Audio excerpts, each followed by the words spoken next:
오늘 함께 나눌 말씀은 에베소서 1장 20절부터 23절까지의 말씀입니다. 에베소서 1장 20절부터 23절까지의 말씀을 읽기 전에 이 한마디를 조금 드리고 싶어요. 뭐냐면 우리가 올해 설교를 예수님은 누구신가, 요한복음에 나온 에고에이미, 나는 생명의 떡이다, 나는 선한 목자이다, 요한복음에 나오는 예수님이 나는이라고 소개한 그 7가지를 설교를 했고, 그 다음에 예수님, 사복음서에 나오는 예수님을 만난 사람들이 어떻게 예수님을 만나고 변화되었는지를 나눴어요. 이런 거는 사실 내러티브라 듣는 우리도 굉장히 신선하고 또 이야기 속으로 빨려 들어가서 쉽거든요. 재미있거든요. 그런데 에베소서는 서신서입니다. 서신서. 그래서 에베소서가 특별히 어렵기도 하고 서신서이기도 하고 한 단어 한 단어, 한 문장 한 문장을 설명을 드리는 내용이 많아요. 그래서 에베소서를 강의하면서는 저도 어렵고 듣는 여러분도 어려우시죠.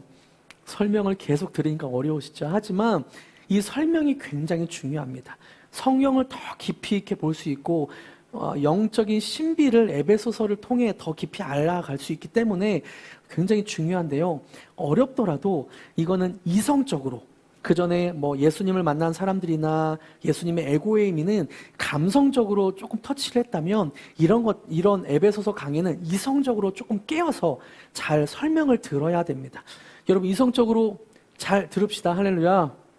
그래서 감정이 아니라 이성을 조금 이렇게 발휘해야 된다는 것들을 좀 설명을 드리고 싶었고요.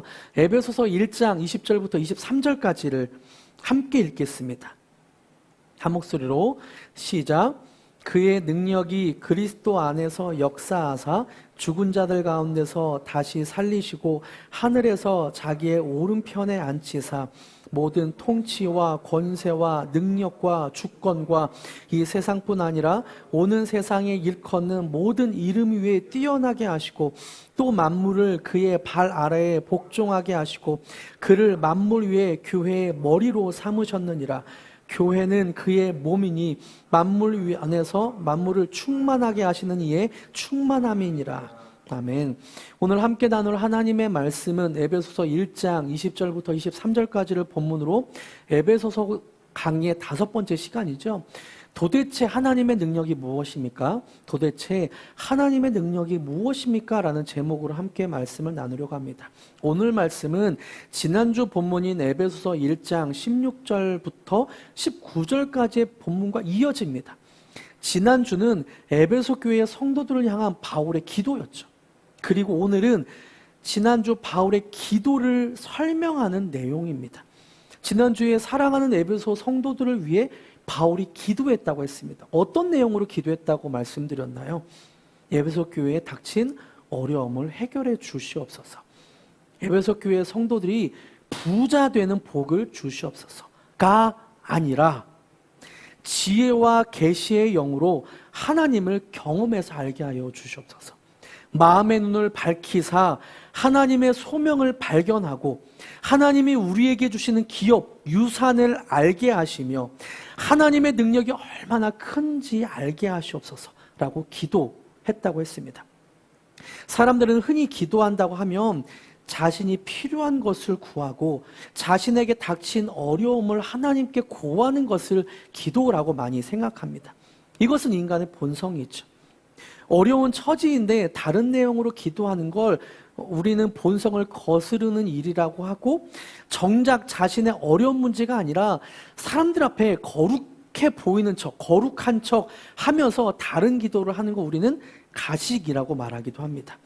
그런데 바울은 이런 본성을 거스르는 것이 아니라 가식적으로 기도하는 것이 아니라 진심을 다해 하나님께 기도하고 있습니다. 어떤 내용으로요? 하나님, 에베소 교회의 성도들에게 지혜와 계시형을 주시옵소서. 지혜와 계시형을 주셔서 하나님을 경험하게 하여 주시옵소서. 지혜와 계시형으로 하나님과 교제하고 하나님을 더 깊이 알아가게 하여 주시옵소서. 그리고 두 번째, 그들의 마음의 눈을 밝혀서 어두워진 마음의 눈을 밝혀서 하나님의 소명이 무엇인지 발견하고 하나님이 우리에게 주신 기업, 유산, 하나님 나라의 유산이 무엇인지를 경험으로 알게 하고 또 하나님의 능력의 크심을, 하나님의 위대하심을 알게 하여 주시옵소서. 이렇게 기도하고 있다고 말씀드렸죠. 이런 기도는 굉장히 중요합니다. 왜냐하면 신앙생활은 하나님을 깊이 아는 데서 시작하기 때문이죠. 그리고 신앙생활은 하나님의 소명과 하나님 나라의 유산과 그리고 하나님의 능력이 얼마나 큰지를 아는 것에서 윤택해집니다. 신앙생활이 더 풍요로워져요. 우리에게 너무나 필요하고 중요한 말이니까 다시 한번 말씀드릴게요. 신앙생활은 하나님을 깊이 아는 데서 시작되고 또 하나님의 소명과 하나님 나라의 유산과 하나님의 능력이 얼마나 큰지를 아는 것으로 풍성해집니다. 여러분, 이런 신앙생활 하길 축복합니다. 할렐루야. 하나님을 깊이 알길 축복합니다. 할렐루야. 하나님의 소명을 발견하길 축복합니다. 할렐루야. 하나님의 기업, 하나님의 유산이 얼마나 위대한지를 알길 축복합니다. 할렐루야. 하나님의 위대하심이, 하나님의 능력의 크심이 어떠한지를 경험으로 알게 되길 축복합니다. 여기서 알미란 단순하게 정보나 지식으로 아는 단어가 아닙니다. 성경에 쓰이는 알다라는 단어는 기본적으로 내가 경험한 걸 뜻해요. 경험에서 분명하게 알게 되고 경험에서 믿게 되는 것을 알다라고 표현하고 있습니다. 그래서 바울은 에베소 교회 성도들이 하나님과의 깊은 교제를 통해서 하나님을 알게 해달라고 기도하고 있고 또 하나님의 소명과 하나님 나라의 유산과 하나님의 능력을 경험해서 알게 해달라고 기도하고 있는 거죠. 그리고 이어지는 오늘의 본문은 하나님의 그 능력이 얼마나 큰지를 설명하며 선포하고 있습니다. 말 그대로 선포하고 있어요. 에베소 교인들에게 하나님의 능력이 얼마나 큰지를 설명하면서 선포하고 있습니다. 여러분, 하나님의 능력이 무엇입니까? 여러분이 생각하는 하나님의 능력은 어떤 이미지이고 어떠세요? 저는 예전에, 지금은 그렇진 않은데요. 예전에 20대 때 하나님의 능력이라고 생각하면 병든 사람이 치유되고 기도 시간에 강사가 손을 얹으면 넘어지기도 하고 귀신이 쫓아나기도 하고 또 우리가 기도한 것들이 막 하나님의 능력으로 기적처럼 이루어지는 것들, 이런 것이 하나님의 능력이라고 생각했던 것 같습니다. 하나님의 능력을 우리가 이해할 수 없는 어떤 영적인 신비한 일, 우리가 다 깨달을 수 없는 어떤 영적인 일들, 영적인 현상, 그런 것들을 하나님의 능력으로 이해했던 것 같아요. 그런데요, 이런 영적인 현상이 나타나는 것은 하나님의 능력입니다. 그런데 말 그대로 현상일 뿐이죠. 현상. 이것이 하나님의 능력이 아닌 것이 아니라 현상이에요. 현상이라고 하면 그 안에 담긴 본질이 있겠죠. 그 본질이 무엇입니까? 20절에 소개하고 있어요. 하나님 능력의 본질, 20절 함께 읽어볼까요? 시작. 그의 능력이 그리스도 안에서 역사하사 죽은 자들 가운데서 다시 살리시고 하늘에서 자기 오른편에 앉으사. 하나님 능력의 본질을 무엇이라고 말하고 있습니까? 두 가지로 설명하고 있죠. 첫 번째로 그리스도를 죽은 자 가운데서 다시 살리신 것, 예수님이 부활하신 것이 하나님의 능력이라고 말하고, 두 번째로 예수님이 부활하셔서 하늘에 하나님의 오른편에 앉은 것, 이것이 하나님의 능력이라고 표현하고 있습니다. 물론 하나님의 능력이 병도 고치고 귀신도 쫓고 우리가 기도할 때 우리가 이성으로 이해할 수 없는 어떤 하나님의 능력이 나타나는 것, 우리가 이해할 수 없는 기도에 응답되는 것들, 이런 것들이 하나님의 능력이기도 하죠. 그런데 아까 말씀드렸죠. 이것은 현상입니다. 현상. 그 본질은 예수님이 십자가에 죽으시고 부활하셨다는 것이 그 본질이고 하나님 능력의 본질이고 또 예수님이 부활하셔서 하늘에 하나님의 우편에 앉아 계시다는 것이 본질이라는 거예요. 여러분, 이런 현상과 본질을 구분해서 생각하는 것은 굉장히 중요합니다. 왜냐하면 신앙생활을 하다 보면 때로 사람들은 본질보다 보여지는 현상에 더 끌리고 주목하고 추구하게 되기 때문이에요. 제가 아까 말씀드렸지만 저도 수없이 많은 현상들을 경험했습니다. 실제로 제 병이 낫기도 하고 귀신이 떠나가던 것들을 보기도 하고 기도할 때 병이 낫기도 하고 방언을 말하고 막 쓰러지는 현상도 무수히 많이 경험했습니다. 제가 총무간사였거든요. 그 선교단체에 활동하던 그 선교단체가 특별히 그런 사역을 굉장히 많이 하는 그런 단체였어요.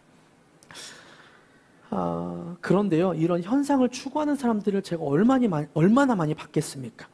그렇게 현상을 추구하는 사람들이 예수님을 따른다고 하지만 어떤 현상이 일어나는 집회만 따라다니는 경우를 너무 많이 보게 되더라고요.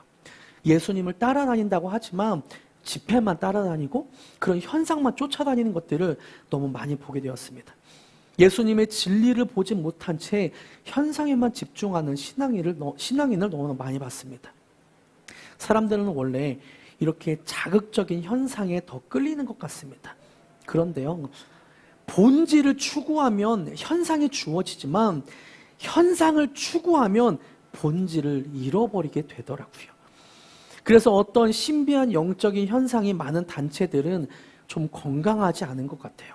또 때로 위험한 신앙으로 그렇게 빠지는 경우를 굉장히 많이 보게 됩니다.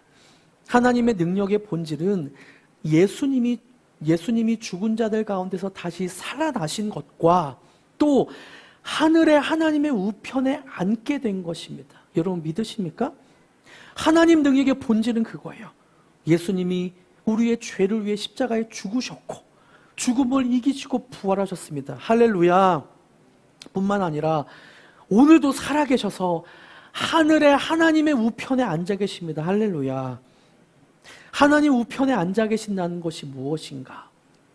예수님이 부활하셨다는 것이 어떤 능력인가를 21절에 잘 소개하고 있습니다. 21절에 그 능력이 어떤 것인지 소개하고 있는데 함께 읽어볼까요? 시작. 모든 통치와 권세와 능력과 주권과 이 세상뿐 아니라 오는 세상에 일컫는 모든 이름 위에 뛰어나게 하시고, 예수님이 부활하셨다는 것은 죽음의 권세를 깨뜨렸다는 의미이죠. 그래서 모든 생명과 죽음을 통치하게 되셨고 생명의 권세로 우리에게 생명을 주실 수 있을 뿐만 아니라 능력과 주권으로 그 생명을 다스릴 수 있게 되었습니다. 이것이 예수님의 능력인 것이죠.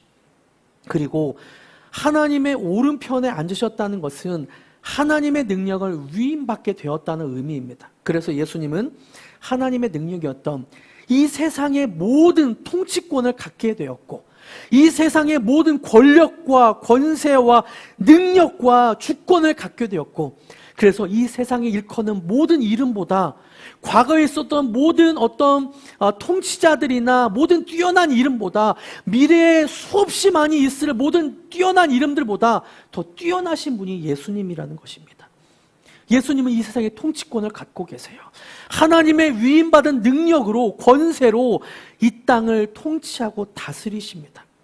여러분 이것을 믿으십니까? 저는 이 본문을 묵상하면서 솔직하게 내가 이 말씀을 믿는가라는 생각을 조금 했습니다. 내가 하나님의 능력, 이런 예수님의 능력을 믿는가? 예수님은 과거뿐만 아니라 현재의 나의 삶 속에 그리고 미래의 역사의 주관자라는 것을 믿는가?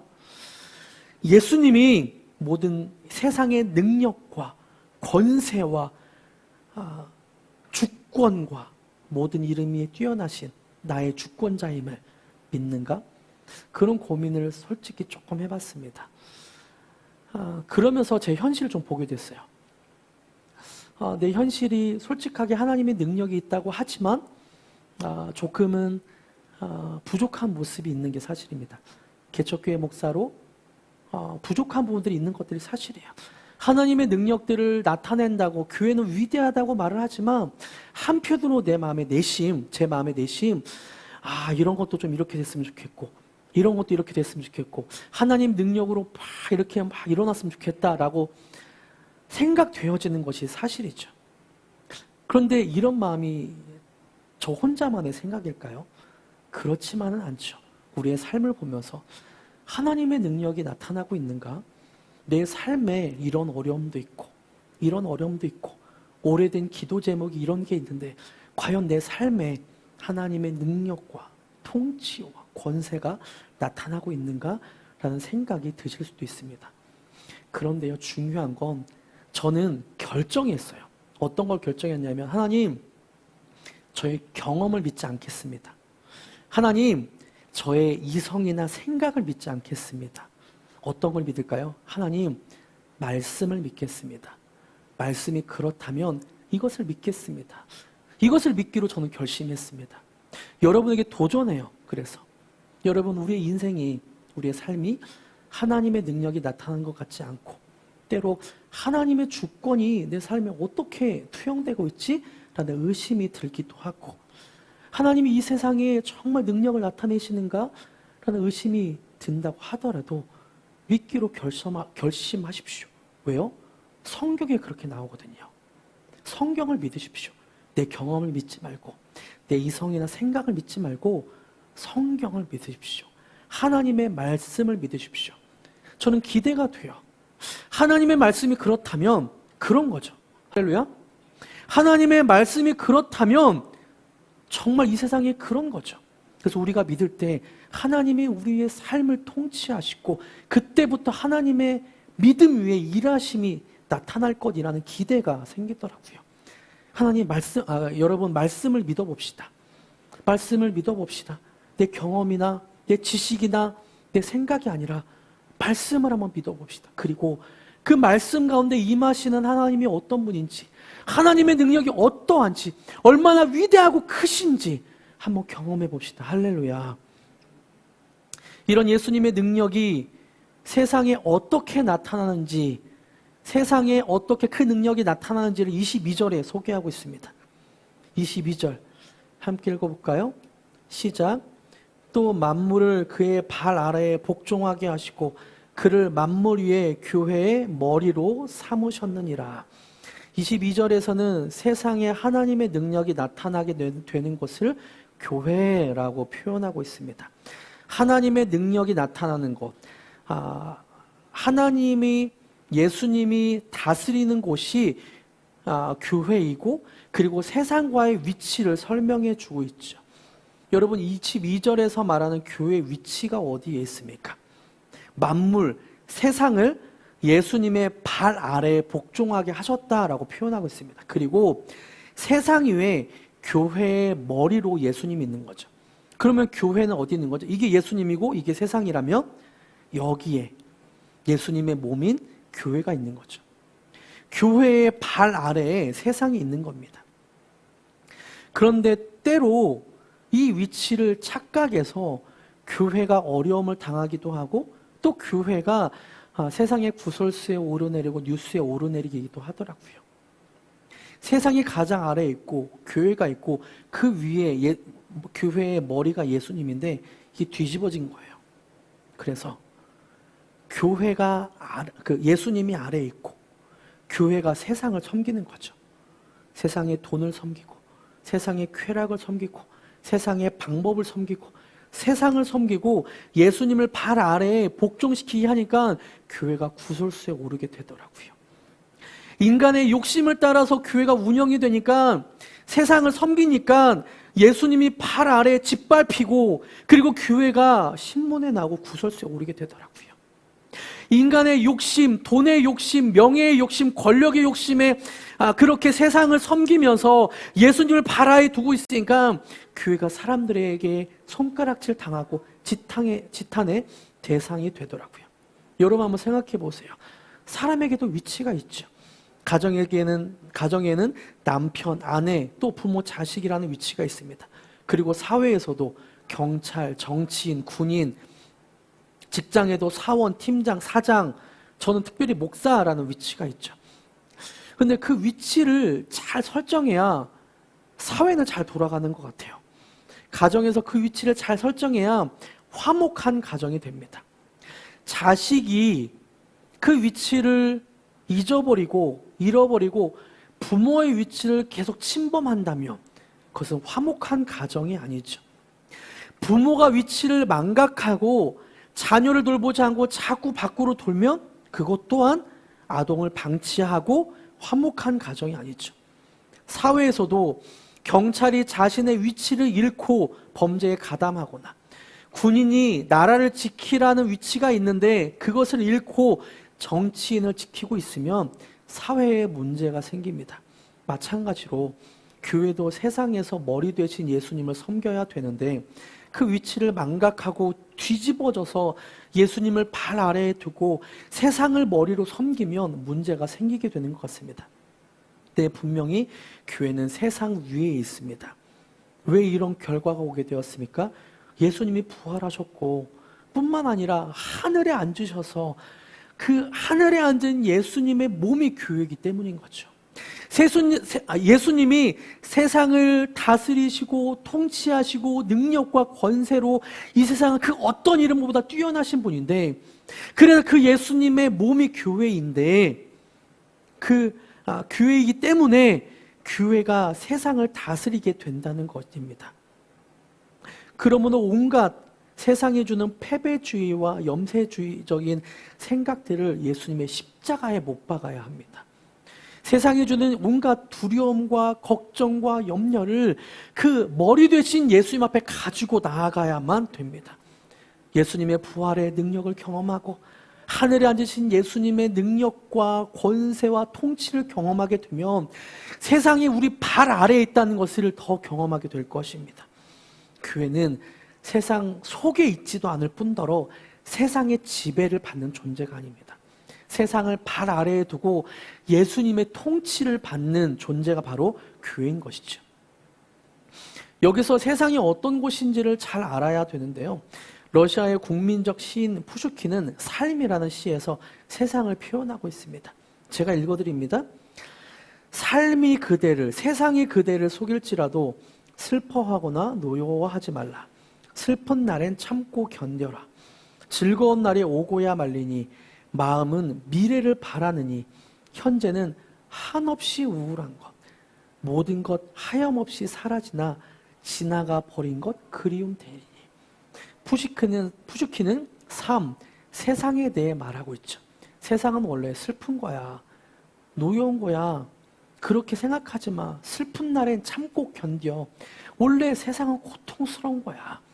그저 즐거운 날이 올 거라고 미래를 바라보고 한없이 우울한 과거는 그냥 잊어버려. 그림으로 남겨둬. 세상을 그렇게 고통과 괴로움으로 표현하고 있습니다.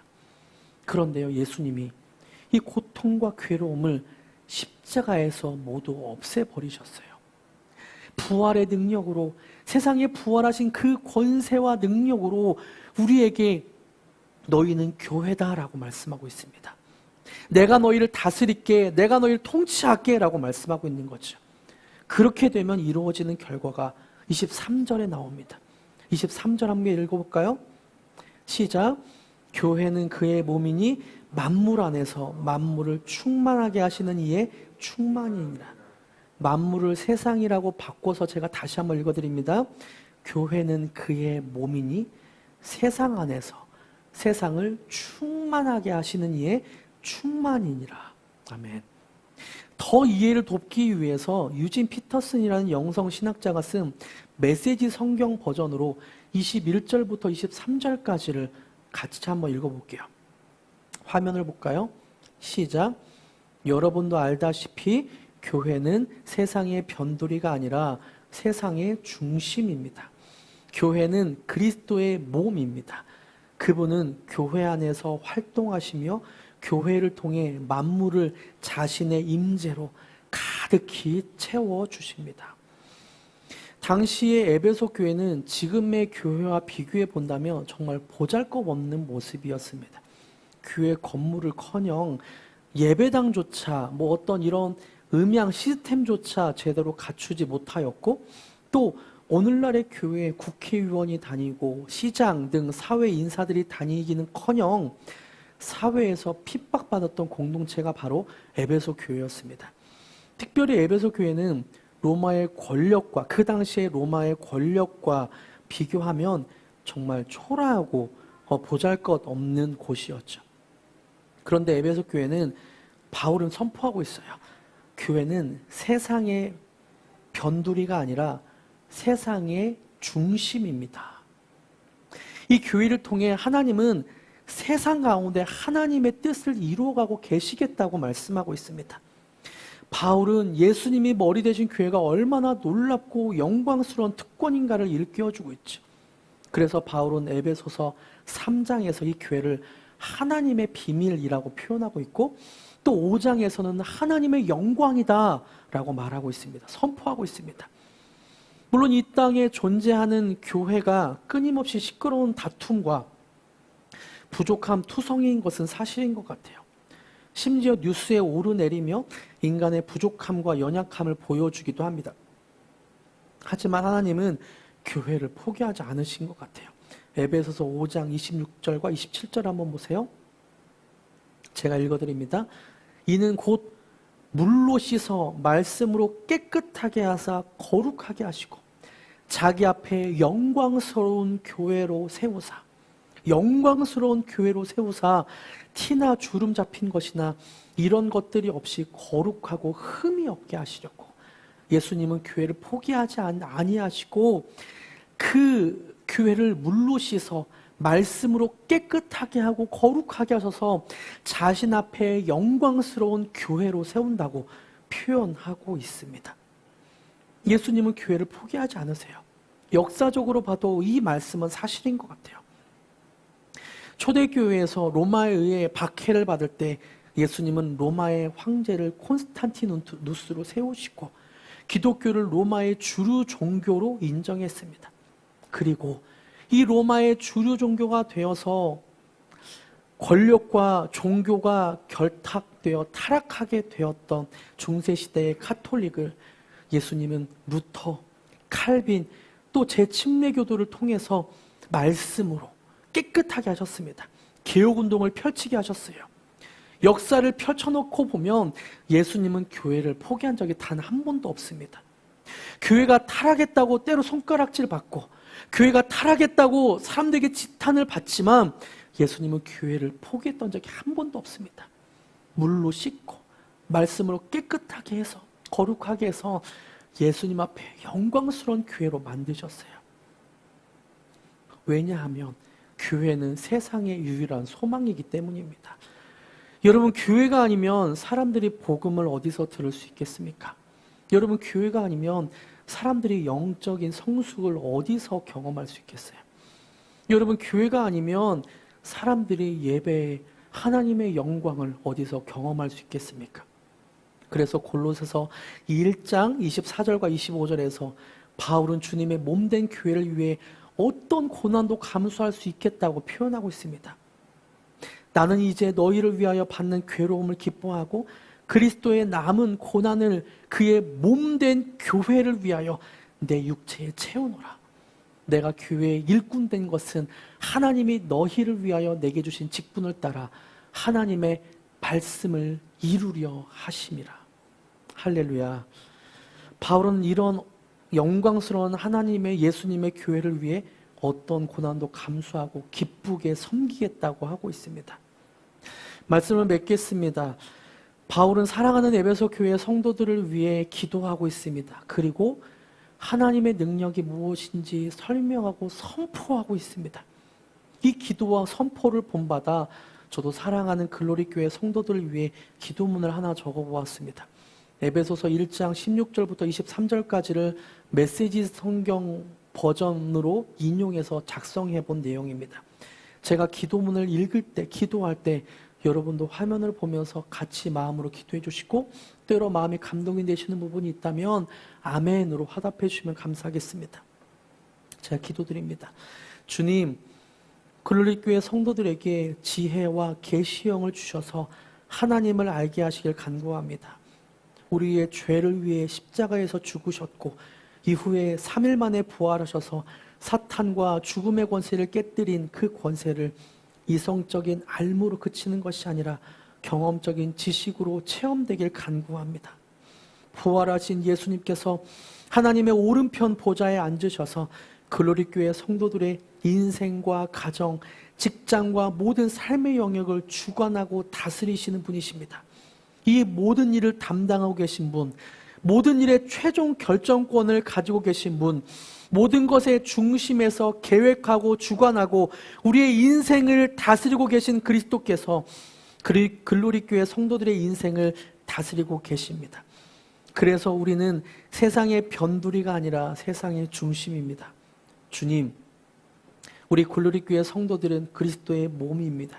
교회를 통해 세상을 당신의 임재로 가득히 채웁니다. 우리를 통해 말씀하시고 활동하시고 당신의 그 다스림이 우리 글로리 교회를 통해 흘러넘쳐 온 세상에 퍼져나가기를 간구합니다. 이 모든 내용을 예수님의 이름으로 기도합니다. 아멘. 여러분, 예수님은 우리의 인생을 다스리고 계십니다. 할렐루야. 그래서 우리는 이 세상의 변두리가 아니라 세상의 중심입니다. 우리의 경험과 생각을 믿는 것이 아니라 말씀을 믿고 이런 하나님의 능력을 경험하는 저와 여러분이 되길 축복합니다. 이렇게 하나님의 능력, 예수님의 능력을 함께 고백하며 찬양합시다. 빛나는 왕의 양 함께 찬양합시다.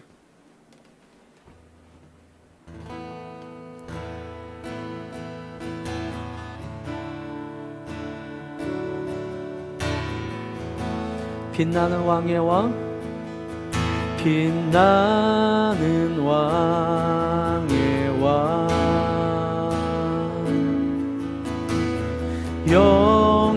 영광의 주님, 온 땅 기뻐하라, 온 땅 기뻐하라. 광채의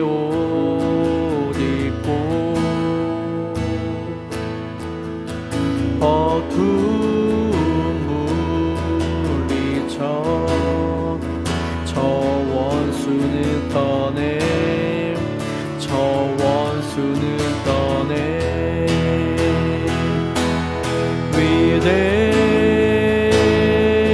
위대하신 주 찬양의 위대하신 주 모두 알게 되리라.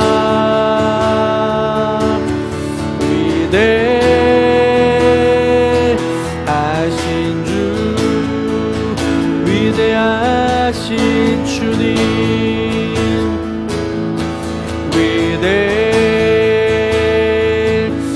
위대하신 주 찬양의 위대하신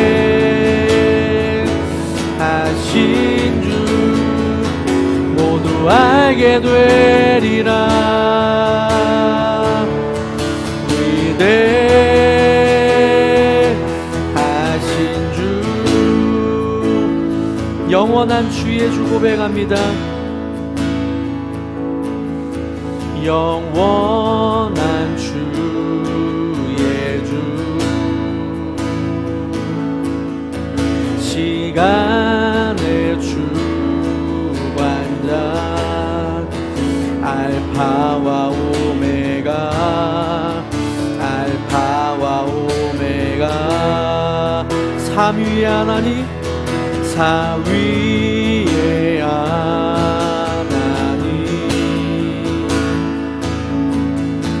아바 성령 예수, 사자와 어린 양, 사자와 어린 양,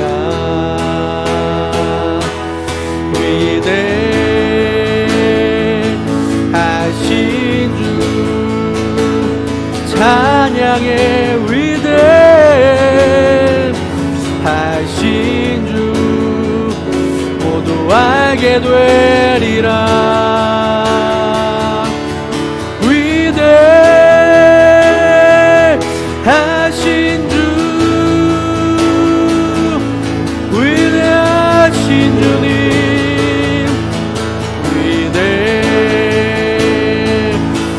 위대하신 주 찬양의 위대하신 주 알게 되리라. 위대하신 주 모든 일을 위해 뛰어나신 이름 다 찬양해. 위대하신 주 모든 이름 위에 모든 이름 위에 뛰어나신 이름 다 찬양해. 위대하신 주 위대하신 주님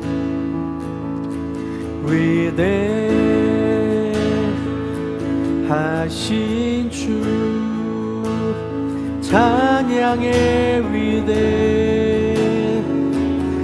위대하신 주 모두 알게 되리라. 위대하신 주 위대하신 주님